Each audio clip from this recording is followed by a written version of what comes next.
It's episode number 5 for Perfect Spiral. We have made it a month into the Perfect Spiral boom, and we are going to put a recap and a bow on the free agency period. Free agency is still alive and well, and it's still going to be going on all the way through the regular season, but the real craziness of the first week of free agency is over. And we are going to be here to recap everything. Coming up on this episode of Perfect Spiral, we are going to give team grades of teams that we liked and positioned themselves well for the upcoming NFL draft in Cleveland. And then we are also going to give you teams that John and I absolutely hated what they did. And we're going to tell you why they are in trouble because of what they did or not did in free agency. And then, long at last, we are finally going to dip our toe into the water of the NFL draft. John and I are going to give you a tease of what is to come over the course of the month of April. So strap in, buckle your seats, make sure it's tight, and get ready to go from 0 to 60. It is all coming up next on Perfect Spiral. You play to win the game. Touchdown! Can't wait. All right, boys and girls, men and women of all ages, we are here. John, we have made it a month. Episode 5. Episode 5 and a late night episode. Late night episode. It is currently 10:26 in the evening. We're going to take it nice and slow tonight. March 23rd. If anybody wants to call in and talk about your love life, we are it's that here. kind of night. We are here. My name is Joseph Miglio, and I got my buddy Johnny Mack here. John, how are you doing tonight, sir? I'm doing fantastic, Joe. I'm just living life. I'm in a great mood. The Knicks just won a beautifully played basketball game against the Washington Wizards. I don't have to send you that hamster picture again. Hey, listen, I was a garbage loss against the Philadelphia 76ers the other night, but they really Julius Randle was incredible tonight. He's so good. He's so good this year. He's been absolutely fantastic.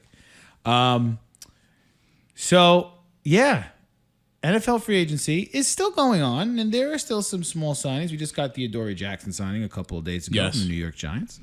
But the overall crux and like heavy hitters, for the most part, have all been signed. Yeah. Now we're down to like the mid-level guys. The low, but there's still definitely some value in the mid-level guys, you know? So what we're going to do here tonight is we are going to give you our team grades. We're going to go over 14 teams tonight, teams that both John and myself liked and disliked, and we're going to give grades and why we're giving those grades out. So, I mean, John, by account, before we talk about the teams, I just want to give you, from our perspective, curious as to what you think about this. From what we're talking about, we have, and I'm going to count it up right here, we have 1, 2, 3, 4, 5, 6, 7, 8 and 8. 8. 4 teams each that we loved, and then there was 4 teams we disliked. So that's each. 16 teams, right? Yes. That's half the NFL. 4, 8, 12, 16. Yeah. Yeah, math. Wow, multiplication on the pod tonight. Math is hard, folks. Math is hard. I hate math. No, but so we split it up evenly, actually, without doing that. We did that so unintentionally. 8 AFC teams, 8 NFC teams. Oh, I didn't even notice So, that. yeah, we did that super unintentionally. But what do you want to start first with? You want to start with teams we hated? You want to start with teams we liked? Let's start with a team that we loved. Let's start the pod on a happy note since you're happy. Start the pod on a happy note. All right, so you gave me 4 teams. I did. You know what? Let's do this because we both picked one each. Mm-hmm. Let's start locally in our own backyard. Okay. One of the teams that you liked, and I'm curious, out of the teams that you liked, the New York Giants are one of them. Is this the team that you liked the most? What they did in free agency? I don't want to say I liked them the most, but I feel like they really in a year where they were kind of cap strapped, they really found a way to go and get guys and re-sign their own guys. You know, signing Leonard Williams, finally getting a long-term deal done. They went and got a deep threat and a big wide receiver one for Daniel Jones, which everybody said that they needed in Kenny Golladay. Whether I like the contract or not, they still went out and got him. Adoree Jackson. You know, like Kyle Rudolph, right before we came on, that contract might actually be voided. Right, I did see that, yes. So I'm not entirely sure how that's going. But, I mean, man, Gettleman really went for it, you know. They signed, I'm going to butcher his name, Ifedi Onigbo from the Vikings. He was a rotation defensive end. Devonte Booker. I think you pronounced that Ifedi Ohedibo or something like that. Yes, I think it actually is. Yes, it is. Ohedibo. Yeah, he was a great rotation defensive end for the Vikings. Okay. John Ross, Devonte Booker, Mike Glennon. Not saying Mike Glennon really moves the needle here, but I think they addressed all their serviceable backup. Yeah, serviceable backup. You have to have a backup in this league. Went 0-5 for the Jaguars last year. Did his okay. job beautifully. Yeah, fantastic. Yeah. I mean, you love him forever, but they helped him go 1-15. Trevor Lawrence. I'd say it at least once every pod. Once. So I think they addressed all their needs. I think that Gettleman did a fantastic job. They really just. Can we get a drop on that, Spencer? Can we get a drop on Dave Gettleman did a fantastic job? I feel like that's going to come back to bite John at some point. Yeah, save that. I mean, and now it opens up in the draft. I mean, the only thing that is really a question mark for them is the offensive line. I mean, and that is the big elephant in the room, really. Well, I think it's important. I think it's funny you say that because now, with at that 11th pick in the draft, I think. Do they need a receiver? No. No, they don't. Not do they anymore. need do they need a corner? No. No.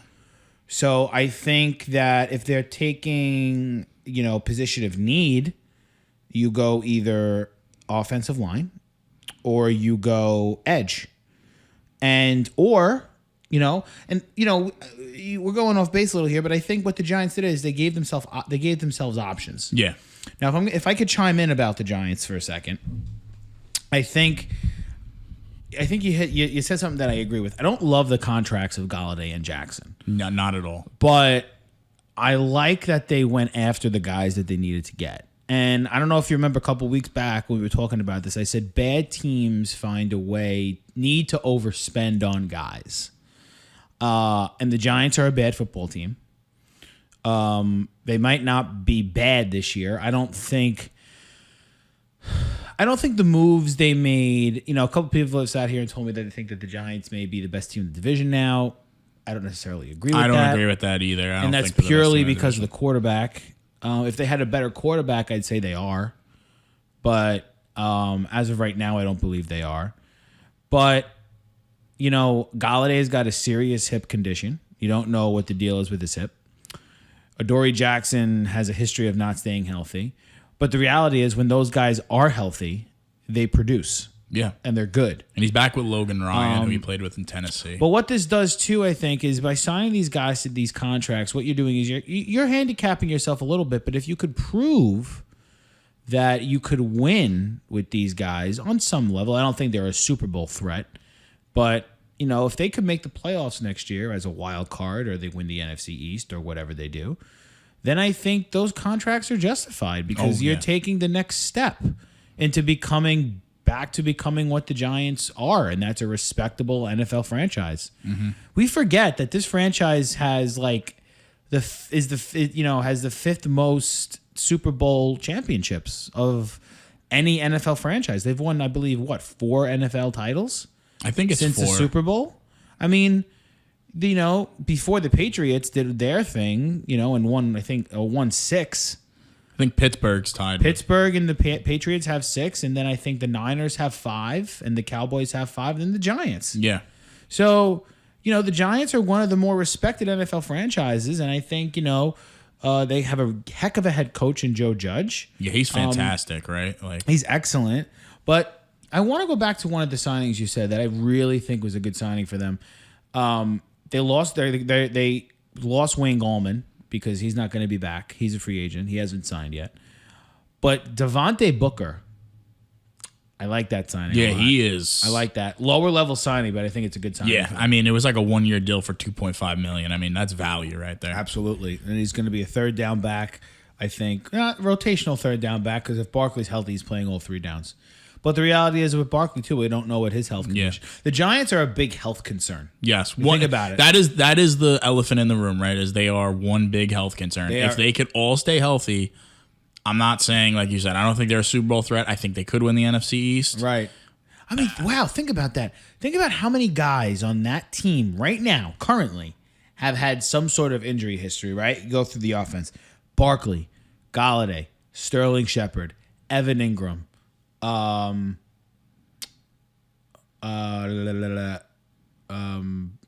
McKinney, Adoree Jackson. I was thinking of his name for a while. Adoree Jackson. I think there's a lineman that they have now that, regardless, that's some important guys that have injury histories and concerns.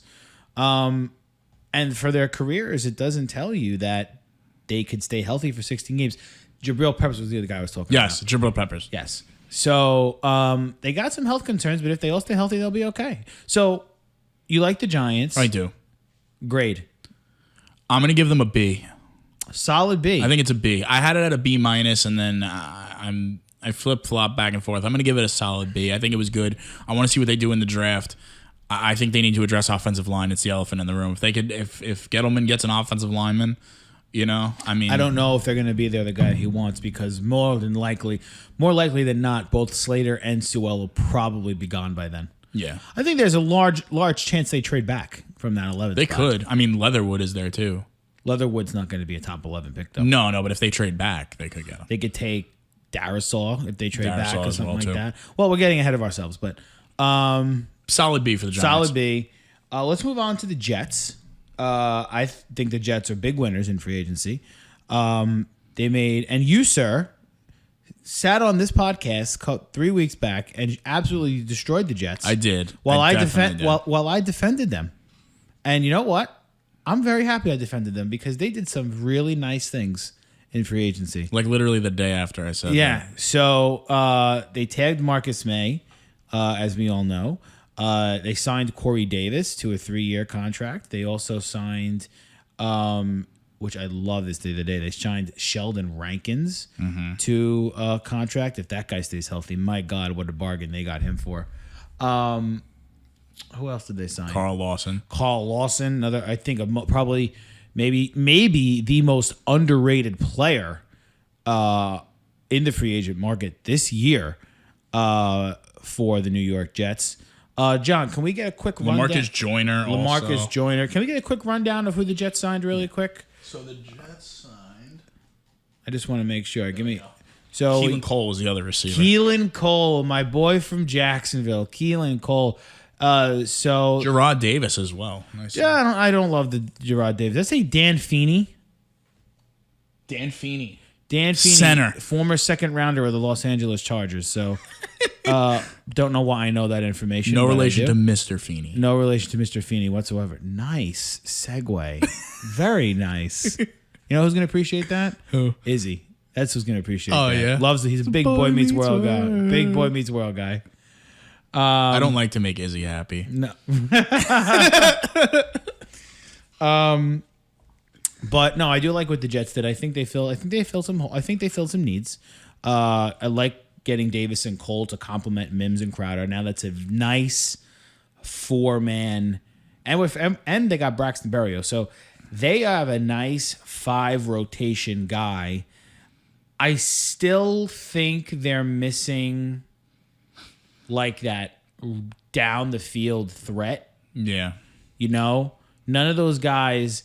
Both Cole and Davis are possession receivers. Mims, they want to be, and I'm going to use it because we just use his name, they want Mims to be a Kenny Golladay. That's what they want Mims to be. He flashed a little last year. He's year. a big receiver. He can get down the field. I just don't know what he's going to be, so it's a little hard to imagine. Crowder, I think, is their go-to guy. And Berrios is like their version of like a Scotty Miller. You know? Signing LaMarcus Joyner on the back end of that secondary to fill the hole that Jamal Adams left, I think, is good. One position they didn't go after, which I thought they would, and they didn't re-sign Brian Poole, who is a nice cornerback for them. They didn't go after a corner, and I think that's something that they're going to need to address in the draft. They also really didn't go after an offensive lineman, which is something that, Dan Feeney's not really, I don't know if he's a starter on this team. Casey Hayward is still out there. Casey Hayward would be very nice. That's a nice lot of teams could use a Casey Hayward. But overall, I like what the Jets did. They still have a lot of holes. And I really want to get into for a second what Corey Davis said in his presser today. Very big news. About Mr. Sam Darnold. John, you want to break that down for us, of what Mr. Corey Davis said? So what Corey Davis said in his presser today was that he signed on the faith that Sam Darnold, and this is what he was told, that Sam Darnold is the starter on the Jets. So let me ask you a question. Why would he say that? Because now it puts the Jets in a little bit of a compromising position if they were to draft Zach Wilson at 2. So, right? It does. And I feel like the market for Darnold, I think, dried up. Think so? I think it dried up. I think once Washington went and signed Fitz, I think the market dried up. Because the only he doesn't really have a starting job anywhere at this point. Then. Yeah, he would just be a backup. And I mean, Pittsburgh makes too much sense, right? Like, let him sit behind Ben for a year. It's hard, man, to go from being a starter to going to a backup, I know. Especially when you weren't benched. And you know what? If I'm Joe Douglas, honestly, listen, the quarterback draft this year is fantastic. It's good. It's good. It's not great. It's all right, good. Yeah, there's a drop off after Lawrence, obviously. Like, come on now. But it's weird because now Douglas surrounded him with a level of talent, right? Like, you go out and get Corey Davis, you go out and get Keelan Cole, you go out and get Tyler Kroft. Like, you go out and you do these things on the offensive side of the ball to surround him with something more than what he had. Well, yeah, I'll never forget how Jet fans were defending Brashad Perryman like he was the second coming of Jesus Christ.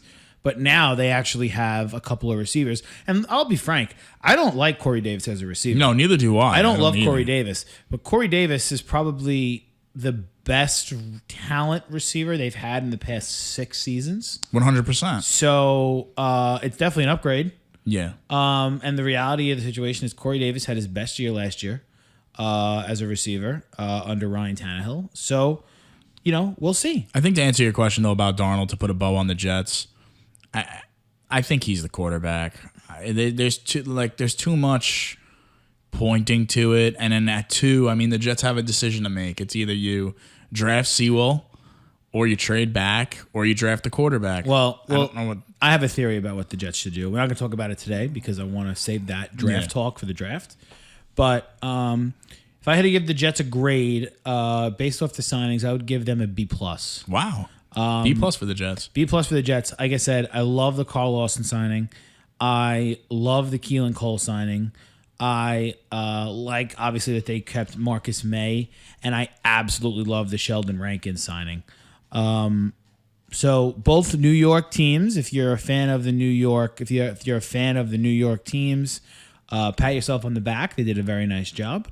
Now we're going to a couple teams that we don't like. And John is a very, very steamed right now to talk about the Chicago Bears. What an awful free agency for the Chicago Bears. The fact that they think that Andy Dalton, the Red Rifle, he's, first of all, I mean, how many departures did this team have on the defensive side of the ball? And they were kind of forced to get rid of Kyle Fuller, which was not a great thing to do. No, either. Not at all. Their whole offseason so far was chasing a Russell Wilson trade that we didn't even talk about that on the last pod.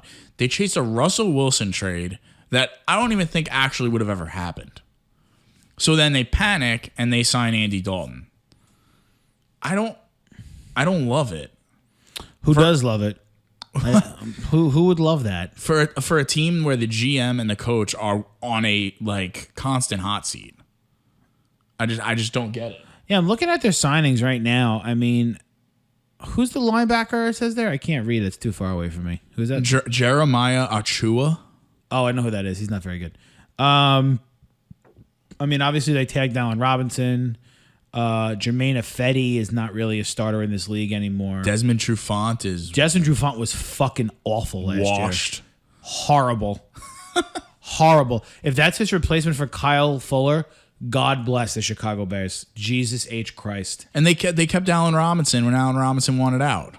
I would not put it past the Bears to trade him. They are going to be a train wreck. Oh, they're going to be terrible. They might are going to be a train wreck. I'm going to say this now. I think they might be one of the worst teams in the league. Well, yeah. And it's sad because you're wasting some guys on the defensive side of the ball too. I mean, Like Akeem Hicks, Khalil Mack. They just re-signed Eddie Mario Jackson. Edwards. Yeah.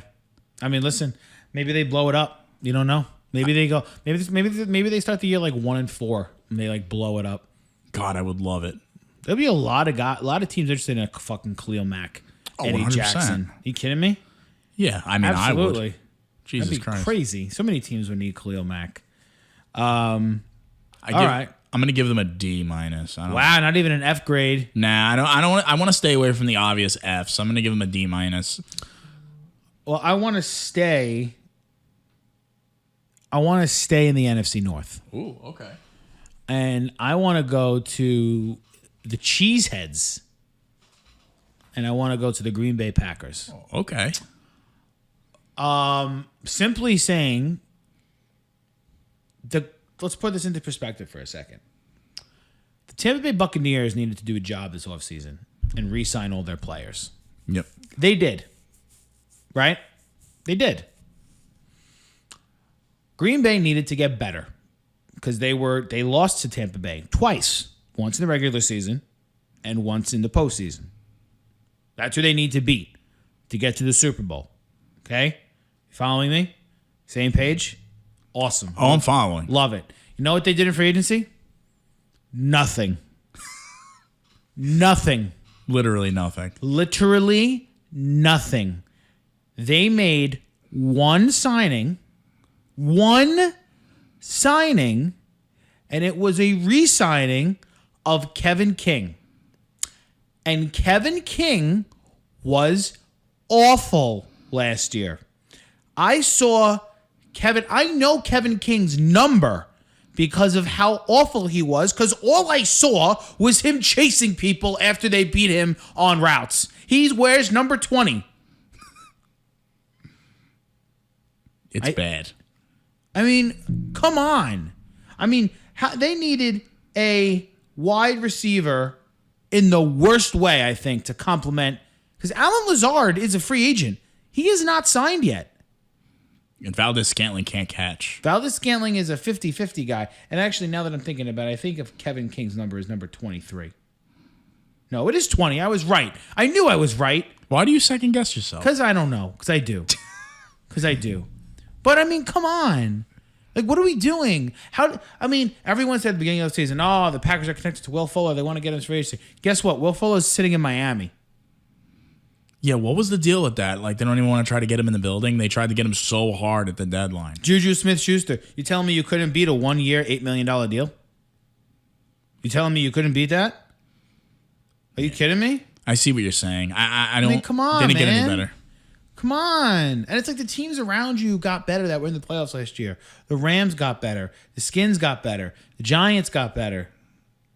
Like, all these teams that made the playoffs last year, not the Giants, but like the Skins got better. The Rams got better. Two teams who are going to be a threat, I think, in the NFC. Especially the Rams. Arizona, they missed the they missed the playoffs. But they got better. Yeah. Like, Seattle added pieces. Nothing crazy. Nothing crazy, but they added pieces. But, I mean, like, what are we doing? Like, every team, thinking about teams that were in the NFC playoffs last year, right? The Bucks, who retained all their talent. The Packers, who we're talking about now. The Rams got better. Seattle, like we said, got a little bit better. The Saints, they probably didn't get better because of Breeze. Yeah, you're losing Breeze. The Skins got better. Right? Who am I missing? Oh, and the Bears. They got worse. They got worse, yeah. Obviously. But, like, No. Just a big no. I'm giving them a fucking F, man. Oh, you actually are going to give out an F on this pod? I'm giving them a fucking F. Like, all right. I mean, Kevin King? Really? Kevin fucking King? And re-signing... And tagging or re-signing Aaron Jones, which I'm totally okay with. Yeah. But, like, that's great. Aaron, you lost Jamal Williams. So now it's just him and A.J. Dillon. You lost Corey Linsley. That was a huge loss to the Chargers. Yeah, and that offensive line is already beat up. Lost Lazard. You haven't re-signed him yet, so in my eyes, you lost him. Like, okay. And this team cannot draft for shit, so. Yeah, and they got the fucking 29th pick, something like that? Good luck. Yeah, what are they going to draft? They're going to draft another quarterback. Everyone's going to clamor for them to draft a receiver, and they're probably going to draft some schmo. You know, I'm going to say it now. They're going to draft a cornerback. They're going to draft a quarterback. for no reason. They're going to draft Eric Stokes out of Georgia. I'm calling it right now. Oh, boy. Who do we got next? Hit me with... I think I want to talk about the Brownies. Oh, yeah? Some Troy Hill action? I love Rashad Higgins with Baker Mayfield. It's a match made in heaven. Talk to me about the Browns. So the Browns knew what they had to do. They knew that they needed to go after defensive talent. Because they know the offense is already set up. The offense is already made. The defense did struggle a little bit last year. A little bit. I mean, a little bit. Yeah. They were in on J.J. Watt, didn't get him. So, and they knew that also the back end of that defense was an issue. So they go out and they signed. Well, I'm just looking at the list here. 2 former Rams. Yeah. Josh Johnson and Troy Hill in the back end. Yeah, incredible. And that Rams defense was no joke. So now their secondary is Denzel Ward, Troy Hill, Josh Johnson, and a full season of Grant Delpit. And Greedy Williams is coming back. And Greedy Williams. So now they got a slot corner, too. Yeah, that defense. It's a damn good secondary. Yes, it is. It's a damn good secondary. So, I mean, the Browns, there's really not much else to say about them. They, Yeah, a lot of teams think that their offense is good enough to make it. Their defense definitely got better. I will say this for them, though. Their defensive line is a year older. Yeah. They really didn't make... They did sign Tack McKinley, but I don't know how much he's going to move the needle. I love that you have that saying. That's 2. Over the hill and move the needle. Move the needle and over the hill, yeah. We're going to just keep, learning these John-isms, and we're going to... Mac-isms is what I'll call them. Clip that, Spencer. There you go. But... Nah, I think what the Browns did was good. We're not going to mention this team, but I don't think Pittsburgh got really much better. No, not at all. The Ravens definitely didn't get better. They lost. No. They Ravens swung and missed on every single person that they. I think it's time to say it. I think the Browns are the favorites to win the NFC North. The AFC North this upcoming season. I agree with you. I really do. I think they're the best team in their division. I really think they're the favorites to win the division. And Baker is I don't think Baker's bad, man. He's not bad. He's not great. He's an average. He needs a running game to be successful. Yes. I've said this for years about Baker. Yeah. He's going to be in his 4th season. He's one of the best play action quarterbacks in football. Look at the numbers if you don't believe me. He's great in the play action. When and they are running the football well, he is effective. They have the best, now definitely with the loss of Lindsey and the Packers, they have the best offensive line in football, and it's not particularly close. The Browns are AFC North favorites in my eyes, and they should be in everybody's eyes because they are that good. Yeah, I think I'm going to go a step further. I think they're definitely an AFC threat too. Overall, just in general, I think they're a threat. What a fucking world we live in where the Browns are AFC threats. It was a matter of time. Yeah, I think it's the Chiefs, I think it's the Bills, and I think it's the Chiefs, the Bills, and the Browns. Those are the top 3 teams. Yeah. I do. You could probably interchange them with the Colts if you really wanted to. But I still think the Browns are better. I'm not ready to anoint Carson Wentz as the savior just yet like you are. Sorry. We'll save it. I'm not there yet. We're going to just do a full Carson Wentz pod. But anyway, the grade on the Browns, I'm going to give them a B+. Wow. I think they did really good. So all right, awesome. All right, I want to let's stay in the NFC North. I like this division thing we're going on here. And let's go to the Cincinnati Bengals. Ooh. I love what the Bengals did. I really do. They got your boy Riley Reif. After that was a great signing. Trey Hendrickson, who is in our top 15. I think Trey Hendrickson's launch pad was excellent. They lost William Jackson, but they canceled that by signing Mike Hilton and a Chidobe Awuzie. Awuzie's good. He gets beat on some balls, but he's a serviceable corner. And Hilton's going to be great for them in the slot. They also signed Eli Apple, a long ago in the world of Eli Apple, but his career has recovered nicely. He wasn't too bad in New Orleans. Wasn't awful. So they really did a lot of defensive work. They didn't do a ton of offensive work. And as needed, I mean, listen, they pretty much swapped Carl Lawson for Trey Hendrickson, and they swapped William Jackson for Mike Hilton and Chidobe Awuzie. A lot of people might sit here and say, wow, Carl Lawson is better than Trey Hendrickson, and William Jackson is better than both Awuzie and Hilton. And I would say you're right. I'm not going to say you're wrong. But for a team that went 4-12 last year, whatever they went, 4-11-1, I think what they did is they got guys on deals who are younger. Yeah. And guys who are going to be there. And I'll tell you something about the Bengals. They didn't sign this guy. But if you don't know who Jesse Bates is, you better read up. Because Jesse Bates is probably the best safety in football. And he is owned by the Cincinnati Bengals at the moment. He is a phenomenal safety. He was number 1 PFF grade this year for defensive backs. Wow. He's excellent. He's very, very good. Their offense is slowly coming together with Burrow and Higgins and, Tyler Boyd. They're probably going to most likely draft an offensive tackle in the draft. Yeah, you kind of have now, to. all of a sudden, you got Riley Reif. You have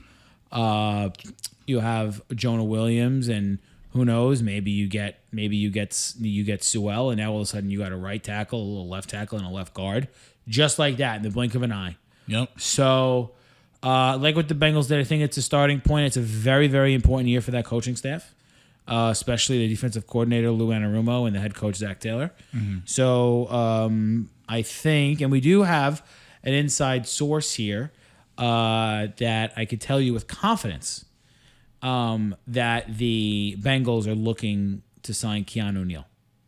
That I could tell you for sure, with certainty. Really? Yes, they're looking to sign Keanu O'Neal, and they're looking for him to play will linebacker for them because he's making that move from safety to linebacker. Wow, so Joe is dropping news on the pod tonight. Keep an eye out for that. I will definitely. It's not guaranteed, but I do have a source who's telling me that they are definitely in on Keanu O'Neal. So that would be an interesting move for them. Let's move. What's your grade for the Bengals? My grade for the Bengals, it's a B-. Okay. It's a B-. I think that B- because they didn't sign that like big name guy. Hendrickson was probably their biggest name that they signed, which is fine. But there are a lot of signings that they're going to make the team better. A lot of value signings going to make the team better, I think. So B- for me. They made they're better off than they were, I think, even if they lost Lawson. So Bengals, good job. Let's make our way to another team that we hated. Let's go over to the NFC South, John. Let's talk about the Carolina Panthers. Wow. So the Carolina Panthers, hang on, let me get them up here. Currently scrolling to those Carolina Panthers signings. There we go. So the Carolina Panthers, I just want to say this about them before we get into their signings. I am so tired of the billionaire owner, David Tepper, and this goes for billionaire owners in any sport. I'm really tired of billionaire owners walking around just like flaunting their money going, yeah, we want a top tier quarterback. Yeah, we want a top tier this. We want a top tier that. We want a superstar. And you didn't get any of them. You didn't get anything. This team is dead in the water. They didn't sign anyone, did They they? didn't sign anybody. Nobody of Pat Elflein? What? Like Denzel Perryman? Hassan Reddick? Hassan Reddick had 10.5 sacks last year. All right, I'll give you Hassan Reddick. Nothing, Joe. Hassan Reddick doesn't really move the needle that much. No, he doesn't. I'll give him that as like, all right, like I said, 10.5 sacks last year. He made a major jump. We had 10.5 sacks because Chandler Jones was out half the season. Yeah. So, Well, still, yeah. who's getting sacks? Just by default, he gets 10.5. Yeah. I think that this team is stuck in the mud. Yeah, they have a really young defense that showed out last year. They have Jeremy Chin. They have Dwayne Brown. They have a nice defense. Derek Brown. I'm sorry, it's Dwayne Brown. Derek Brown. Very nice young defense coming together. That offense is lost. I think they're 100%. They're 100% drafting a quarterback this year. Yeah, and I don't even. It's so sad because you have Teddy Bridgewater, who I have a soft spot for Teddy. Yeah. Teddy on that team. So let's just say, like, hypothetically, I don't want to get into too much draft stuff. Hypothetically, with this team, let's say they draft Trey Lance. That's why. Continue. So I'd rather have Teddy Bridgewater. I know you hate fucking Trey Lance. I do not like Trey Lance, and wait till we break down quarterbacks because I'm gonna need a whole podcast to talk about Trey Lance. Trey Lance doesn't do anything for you. Like you're in a tough division. Atlanta's better than you.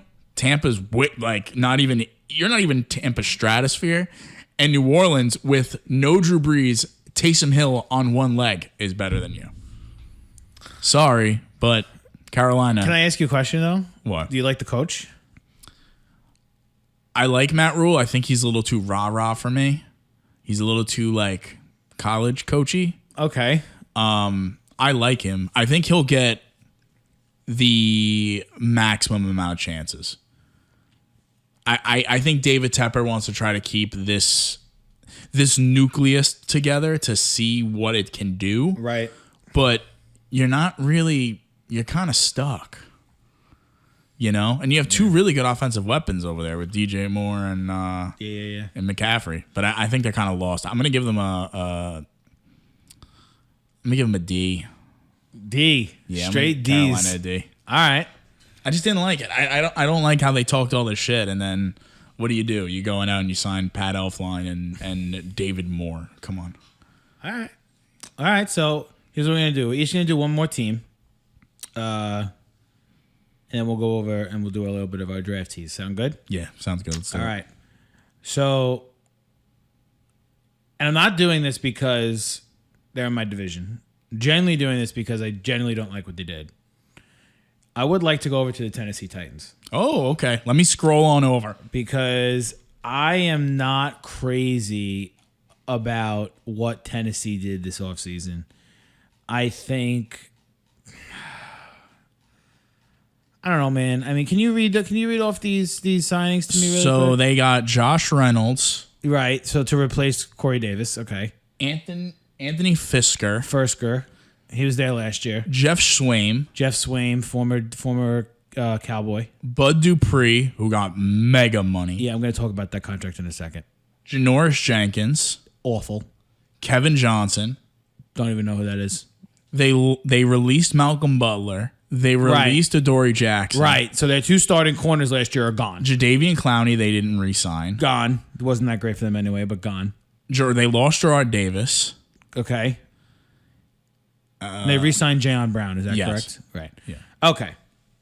So the Titans lost not one, not two, but three prime players on their roster. Now, Adoree Jackson played 3 games last year. I know this information. Doesn't mean that they shouldn't have re-signed him. Right? Lost Malcolm Butler. He was pretty effective for you. Lost Corey Davis. Just had his best year with you under Ryan Tannehill, right? Josh Reynolds is he's not a great receiver. He's a good receiver. In the Ram offense, he did okay. He didn't even do great in the Ram offense. And I don't think the Ram offense is better than the Titan offense. I'm sorry. The Ram offense is better than the Titan offense. So I don't think he does anything there. But defensively, Titans weren't great defensively last year. Okay, they didn't generate a lot of pressure on the quarterback. Okay, Jayon Brown was probably their best player on defense last year, which is fine. They got him for a bargain. But you're telling me that you're physically in a division where you have now Carson Wentz, a reclamation project, but still has the talent, right? For the moment, Deshaun Watson is still there, right? And you have Trevor Lawrence coming in, and you decide to get rid of Adoree Jackson and Malcolm Butler and replace it with fucking Janoris Jenkins. Janoris Jenkins, John, is what? Over the hill. Thank you. Is over the hill, very much so. He's like over yonder, over the hill. Like he's at fucking Gandalf's house and like sipping on some fucking tea. Okay, like I cannot. The Titans won the division last year. They played very well. I don't know if Ryan Tannehill's ever going to have a better season than he had last year. I don't think that they talk about a team that needs help on the defensive side of the football. Like, there's a reason they went out and got Jadeveon Clowney because they needed edge help, right?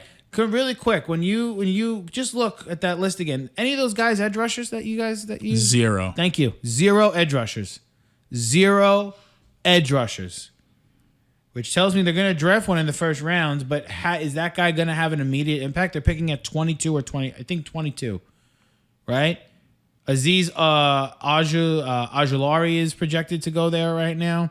Don't know if he's going to be there. And then if he's there, then what? Then what? Then what? Don't get me wrong. I love that Titans fucked this up. I love it. There's no team I hate more than the Tennessee Titans in football. So not one. What do you give them? What's your grade? I'm giving them a D plus, and the only reason I'm giving them a D plus is because I really enjoyed the signing of Jayon Brown. And I will tell you this: I don't know how anyone gets a 5-year, $85 million contract after an ACL injury. How does that happen? Because he was a Steeler. That's why. There is no guarantee he's going to be the same football player. Not at all. They paid him way too much money. You haven't seen him play a down. We're talking about Bud Dupree, by the way. Way too much money on Bud Dupree.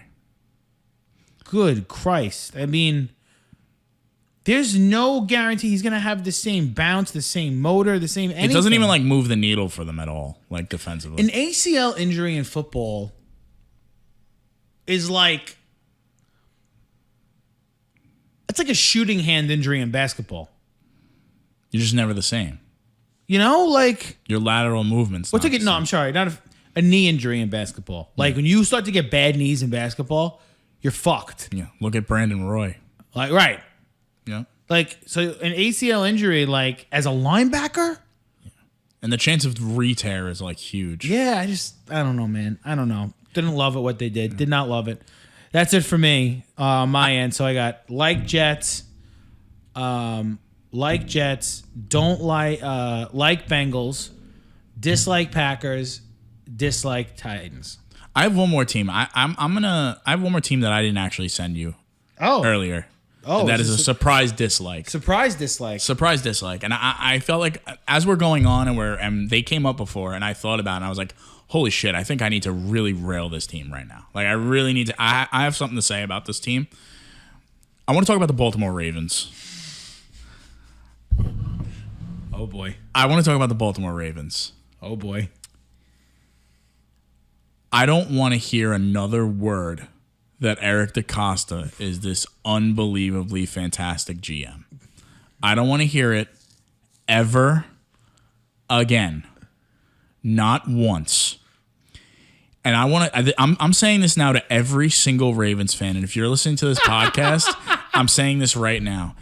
There is no way in fucking hell that you were okay with losing your 2 starting defensive ends. Don't tell me that you were okay with it. Because there was a lot of Twitter slander going around and a lot going on that day when they lost Yannick Ngakoue and Matt Judon, and all these Ravens fans on Twitter were like, we're expecting to lose them. How do you expect to lose 2 incredibly effective pass rushers on your defense when your defense wasn't even that good? Your defense was not that good. And you haven't replaced them. You have not. And I want to talk about the elephant in the room. You missed out on every wide receiver one in the fucking class. Like, I just don't understand. The latest news is they might not even be able to reel in Sammy Watkins. Like, what is happening? I'm sorry. I should have given an earmuff warning. But who is Lamar throwing the football to? Hollywood, bro. Marquise Brown is 5'3". Joe, it's unbelievably baffling. I know. I'm not disagreeing with you on any level. I don't even want to look. I'm not even going to scroll to their list because I know that they signed fucking nobody. And they did absolutely nothing. And then you know what they're going to turn around and say? What's going to happen is Lamar's contract, he's going to be up for his contract. And all the discussion is going to be, is Lamar worth it? Is Lamar worth $200 million? Is Lamar worth this? Listen, Lamar Jackson is an absolute fucking athlete. Not a great quarterback. Might be a hot take. Absolute athlete, not a great quarterback. But I think he would be a better quarterback had he gotten somebody to throw the ball to. Mark Andrews was ineffective last year. He was very up and down. Yeah, very up and down. Good in the red zone. Yes. But otherwise ineffective. Because you know what? The defenses are collapsing on him because there's nobody else to throw the ball to. They don't have that guy. Their top two receivers are Willie Snead and Marquise Hollywood Brown. Yeah. Like, how long are we going to wait for Miles Boykin? What, Devin Duvernay? Come on. Sorry. It doesn't make any fucking sense. I shouldn't be laughing, but It's hilarious. It's so stupid. Like, and what are they going to do? And then Orlando, first of all, we didn't even get to Orlando Brown leaving. I'm done talking about the Ravens. I'm sorry, Raven fans. You're going to be in perpetual hell this year because this team is not good. Damn. Mic drop. Boom. First John rant in Perfect Spiral history. I had to do it. It was festering. That's amazing. Wow. That we have to end on that. You can't get better than that. There you have it. John McCarthy, Johnny Mac. Joe's in tears. Unbelievable. That was... You know why I love that more than anything? Because I was not expecting that at all. Folks, I wish we had like a simulcast so we could have just witnessed what just happened. That was spectacular. Yeah, I got really mad. Okay. Well... So, again, Ravens fans, I'm sorry. No, don't apologize. It had to be done. Don't apologize. It had to be done. Don't apologize. Well, free agency is not over, but the frenzy is over. There is definitely going to be more signings in the days and weeks to come. So make sure you are following our Twitter account. Make sure you are following our TikTok. And make sure that you are following our Instagram and our Facebook page because we are going to be making sure that we update those accordingly. This week, John and I were extremely busy with external factors. Very external factors. So we were not on the Twitter as much. But we are going to get back on the horse this week. And I didn't say it in the beginning of the pod, and I've always made a vow to say it, so I'm going to say it now. If you have not yet, please follow and subscribe on all of our podcast links, Apple, Spotify, Google Podcasts, wherever you get your podcasts. Make sure you rate and review us. 5 stars on Apple would be lovely. And for the 16 ratings that we have so far on the pod, everyone has given us a 5.0, so thank you very much. We appreciate the love and the feedback from all of you. When we come back after this small break, we are going to tease, and I mean tease, what is coming up for the next month of April. And let me give you a little bit of taste of medicine. Trey Lance is on John's shit list. We'll be right back on Perfect Spiral. Okay, folks, so now that we have put a bow on NFL free agency, it is time to finally transfer over to the NFL draft. John, the NFL draft is upon us. It is on April 29th in Cleveland, Ohio. And it is going to be live. It will not be virtual draft. It will be held in Cleveland, Ohio, which is great. So when the Jacksonville Jaguars are on the clock, I will get to see Trevor Lawrence walk up on that beautiful stage, put on the Jaguar hat and the Jaguar jersey, and I'm telling you, now, I will cry tears of joy when that day comes. Joe, Because our franchise will be turned around forever.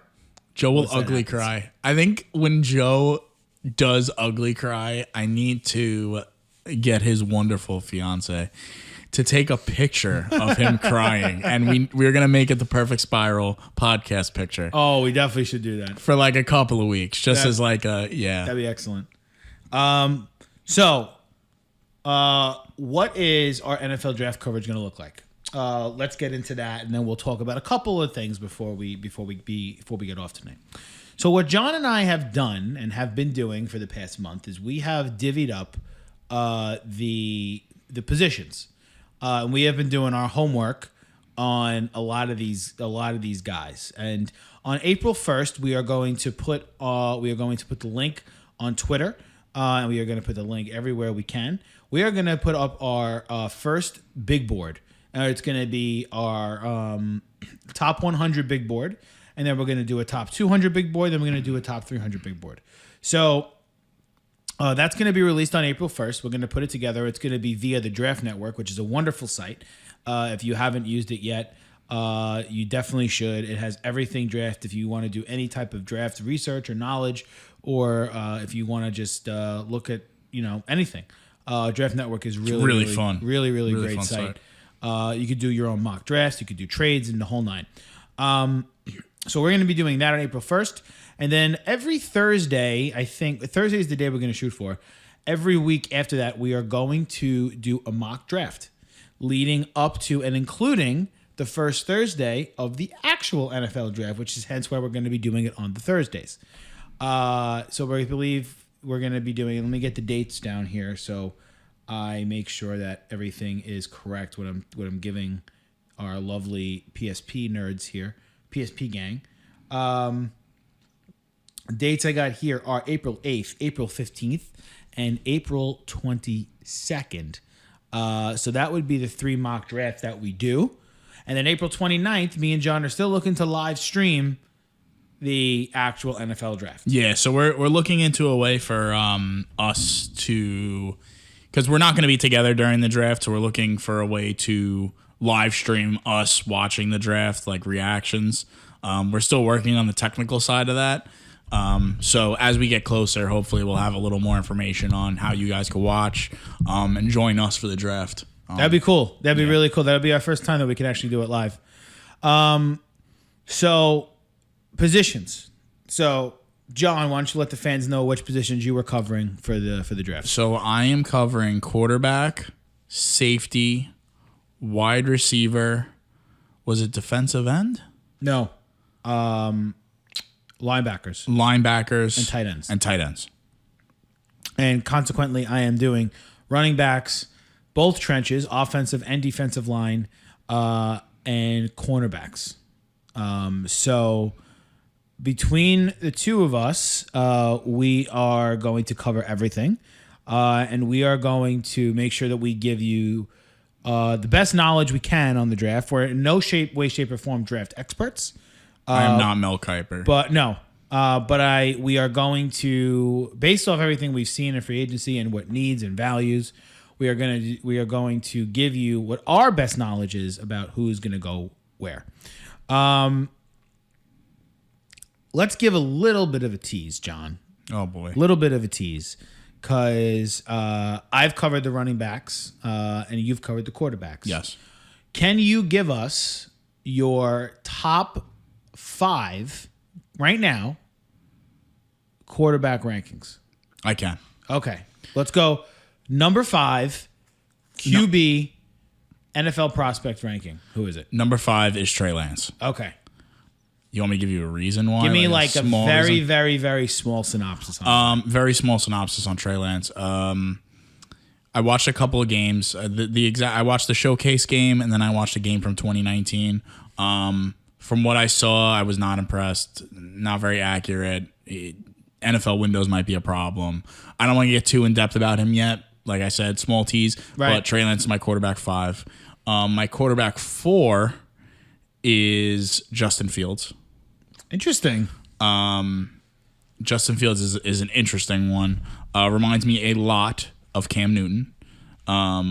when we discuss our quarterbacks, when we do our full draft analysis, I will explain that. But all I'll say is watch the film, compare them both. A lot of the same movements. Very similar throwing motion, very similar pocket movement, very similar in the way that they read defenses. That's what I've seen in Justin Fields. My quarterback 3 is, I'm going to say Mac Jones. Mac Jones is a absolute, like, genius. Unbelievably accurate. Sees the field fantastic. Not a athlete in the way that somebody like Trey Lance is an athlete. Right. More of a traditional quarterback, but I think could do well on a team that's already kind of established. Okay. My quarterback 2 is Zach Wilson. Thank the good heavens. Yes, Zach Wilson is my quarterback 2. Plays the game at 2 times speed for me. Does a lot of hero ball stuff, but accuracy. The kid's accurate. He is unbelievable. He actually reminds me a lot of, this is going to sound crazy, Johnny Manziel. And he's your quarterback too. He's my quarterback too. I'm talking about like college, like the way he moves. He plays the game faster than everybody else. Okay. Would really do great in a motion offense. And the number 1 quarterback, there's no reason to explain him. Trevor Lawrence, who is absolutely one of the most incredible prospects I've ever seen at the quarterback position. So that's my small tease of my top 5. I just went from 6 to midnight when you said that. Get out of here. So I am not 6 to midnight. I am not going to give a top 5, but I will give you a small hot take about the running back position. And I've told you this already, but I'm going to lay it out here for the fans. Newsflash, if you didn't know already, Najee Harris is a better running back prospect than Travis Etienne. And Najee Harris is the only running back I have given a round 1 grade to. Travis Etienne is not a 3-down running back in this league as of right now. He is not great at catching the football. His hands are not good at all. For a guy with his speed, he runs between the tackles, I think, a little too much. He doesn't see lanes that greatly. That being said, his angles are excellent. He's extremely good at getting away from the defense once he hits that second level. But I've seen him at times not get into that second level enough. For him to be, I think, a 3-down back for me, he needs to be able to catch the football. And he's not a good blocker at all. Uses his head way too much when he blocks. Just poor form. Poor form. I liked Etienne. Watching film made me dislike Etienne. You know what's funny, because like when we were real quick, I just wanted to interject here. When I was doing my Trevor Lawrence film breakdown, I saw a lot of Etienne, and I even texted you. I was like, "Wow, Travis Etienne." And then you were like, "Oh, I'm gonna watch the film." And then you watched the film, and you were like, "It's not what it looks like." It's not. It's not. It's not. I mean, listen. I mean, I think he's good. He's gonna go in the second round. He might even go in the first round. And I think he'd be a good back on a team that has a pass catching and blocking back already on the team.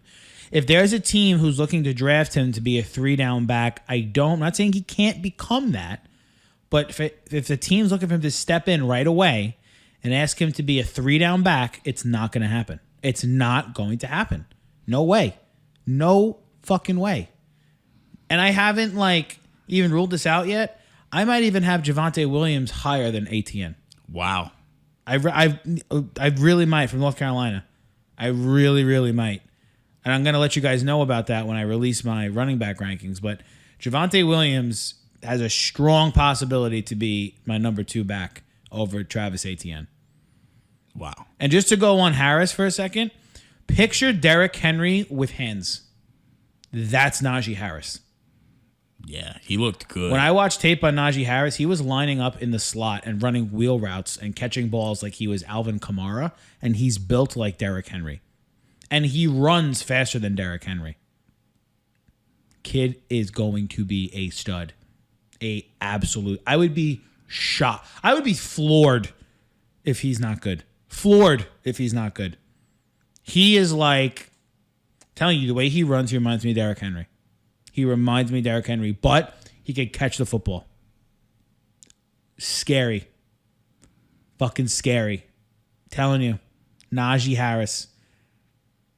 And Wow, you're really loving this. Next week, I'll tell you where I think he might end up in the first round. And if he goes to the team I'm thinking about, watch out. Watch out, because they'll be dangerous. Very dangerous. Very dangerous. But that's our tease, folks. That's all you get. That's all you get. Yeah, I just want to talk draft now. That's all you get. Next week, we're going to release our top 100 big board. We're going to talk about some prospects. We're going to talk about what we like about them, what we don't like about them. And then we'll start getting into some mock drafts. Make sure you're interacting with us on Twitter about anything NFL draft. It's going to be at PSP Pod. It's going to be NFL draft all month long in April until the end of the NFL draft. So make sure you're interacting with us, giving us your thoughts. We are definitely going to have some hot takes. Me and John just dropped a couple on you right now. Trey Lance, no good. Oh, I can't wait to dive more into him. Travis Etienne, maybe not as hot as he seems, but there's definitely going to be some other hot takes. Can't wait to talk about Kyle Pitts. That guy's a freak. But around a 4.46. Yeah, ridiculous. But I think that's all we got today, John. Anything you want to add? No, I think that's it. I think we covered everything. Awesome. Free agency was fun. It's been a blast. Listen, this first month with everybody and all the fans has been great. Looking forward to the next couple of months. And hey, we're 1 month closer to the regular season. Think about that. Don't get me all giddy right April is coming soon. I know. April is coming soon. And right after the draft, they release the schedule. Oh, I can't wait to break that down. Woo, boy. All right, folks. Thanks for listening in. Make sure you tell your friends. Make sure you're following us on Apple Podcasts, Spotify, Google, wherever you get your podcasts. Make sure you're subscribing and following, rating, 5-star reviews, and the whole lot. We're looking into the future, and we see NFL draft talk for the next month. Hope you join us. Have a good night, everybody. Take care.